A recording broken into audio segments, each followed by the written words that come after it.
আমরা আজকে একটি বিশেষ বিষয় আপনাদেরকে এখানে আহ্বান জানিয়েছি। সেটি হচ্ছে যে আমরা রংপুর অঞ্চলে একটি ঐতিহ্যবাহী নদী আছে, সেটি হলো তিস্তা নদী। এই ঐতিহ্যবাহী নদীটি দীর্ঘদিন বহমান ছিল। এই নদী ঘিরে এখানে কৃষ্টি কালচার তৈরি হয়েছে।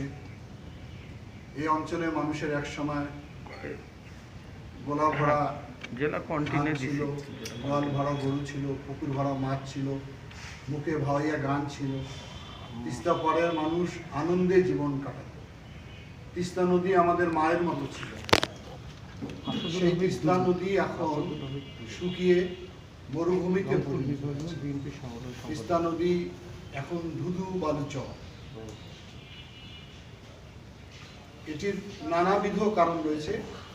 প্রধানত কারণ হচ্ছে তিস্তা নদীর উজানে পার্শ্ববর্তী দেশ শুকনো মৌসুমে পানি আটকে রেখে তিস্তা নদীকে শুকিয়ে ফেলেছে।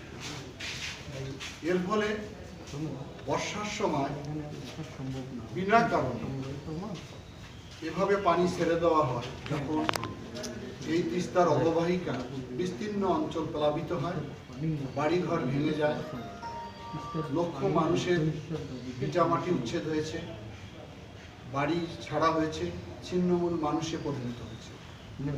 এর ফলে তিস্তা এখন আমাদের দুঃখের কারণ।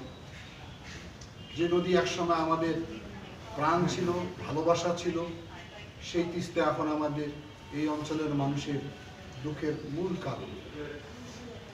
দীর্ঘদিন যাবৎ বিভিন্ন সামাজিক সংগঠন আন্দোলন করেছে তিস্তার পানি ন্যায্যের দাবির জন্য, এবং তিস্তাকে একটি পরিকল্পনার মাধ্যমে নিয়ে এসে সংস্কারের কাজ করা। কিন্তু আপনারা সবাই জানেন যে বিগত সরকার শুধু প্রতারণাই করেনি, পরিহাস করেছে আমাদের সাথে। আমরা মাঝে মাঝে শুনি যে তিস্তা মহাপরিকল্পনা বাস্তবায়ন করা হবে, কিন্তু বাস্তবে সেটার কিছুই হয়নি।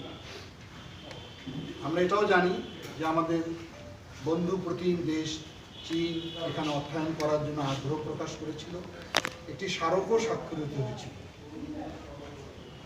কিন্তু কি কারণে, কি রহস্যে সেটা আলোর মুখ দেখতে পারি না। এবং আমরা যতটুকু জানি সেই স্মারকের মেয়াদও উত্তীর্ণ হয়ে গেছে। এই অঞ্চলের মানুষ আশায় বুক বেঁধেছিল যে তিস্তা নদী যদি পরিকল্পনাটা বাস্তবায়ন হয়, তাহলে হারিয়ে যাওয়া ঐতিহ্য, জীবন জীবিকার মানুষ ফিরে পাবে, কর্মসংস্থান তৈরি হবে, এই অঞ্চলের কর্মচাঞ্চল্যতা তৈরি হবে। কিন্তু সেটা কোনো কিছুই হয়নি। এখন তিস্তার দিকে তাকিয়ে দেখলে আমাদের সকলের বুক হাহাকার করে। আমরা এই অঞ্চলের মানুষ হিসাবে আমরা এটাকে মনে করি, এই অঞ্চলের মানুষ যদি আমরা ঐক্যবদ্ধ না হই, আমরা যদি দাবিটা সমস্বরে উচ্চারিত না করি, তাহলে কোনো সরকারই এটা পরিকল্পনা বাস্তবায়ন করবে না। সেই নিরিখে, সেই লক্ষ্যে আমরা একটি আন্দোলনের কর্মসূচি ঘোষণা করেছি। এটি হলো আগামী 17 এবং 18 ফেব্রুয়ারি 48 ঘন্টা লাগাতার আমরা জনতার সমাবেশ করব এই তিস্তা পাড়ে। এই কর্মসূচিতে আমাদের 5টি জেলার সর্বস্তরের মানুষ অংশগ্রহণ করবে: নীলফামারী, রংপুর, লালমনিরহাট, কুড়িগ্রাম এবং গাইবান্ধা। এই 130 কিলোমিটার অঞ্চলব্যাপী এই অবস্থান বা জনতার সমাবেশ থাকবে। 48 ঘন্টা লাগাতার কর্মসূচি আমাদের থাকবে। আমরা আহ্বান করি সর্বসাধারণকে, সর্বমানুষকে, যে তারা যাতে সবাই নিজ নিজ উদ্যোগে, নিজের প্রস্তুতি নিয়ে তারা এই আন্দোলনে অংশগ্রহণ করে। আমাদের দাবি পরিষ্কার, তিস্তার ন্যায্য যে দাবি আমাদের পানি, সে পানির হিস্সা আমরা চাই। তিস্তা পরিকল্পনা বাস্তবায়নের মধ্য দিয়ে তিস্তা নদী শাসন করা হোক, সংস্কার করা হোক, এবং যে পরিকল্পনা গ্রহণের কথা আমরা শুনেছিলাম যে সেখানে স্যাটেলাইট শহর করা হবে, ইকোনমিক্যাল জোন করা হবে, সেখানে পর্যটন নগরী তৈরি করা হবে, সেটা আমাদের দাবি। এটা যদি বাস্তবায়ন করা হয়, তাহলে আমি মনে করি এই রংপুর অঞ্চলের মানুষের ভাগ্যের পরিবর্তন হবে। রংপুরকে যে অভাবী এলাকা হিসেবে চিহ্নিত করা হয় সেটারও একটা পরিবর্তন আসবে।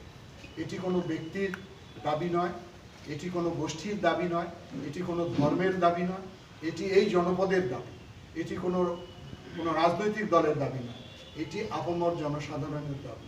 আমরা আশা করি আপনারা আমাদের এই কর্মসূচিটা প্রচার করে জনগণকে উদ্বুদ্ধ করুন এবং তারা যাতে এই কর্মসূচিতে অংশগ্রহণ করে, এবং সরকারের কাছে আমরা দাবি উত্থাপন করতে চাই সরকার যাতে অতি শীঘ্রই তিস্তা পরিকল্পনা গ্রহণের মাধ্যমে এই হারিয়ে যাওয়া ঐতিহ্যটাকে ফিরিয়ে নিয়ে আসে। ধন্যবাদ।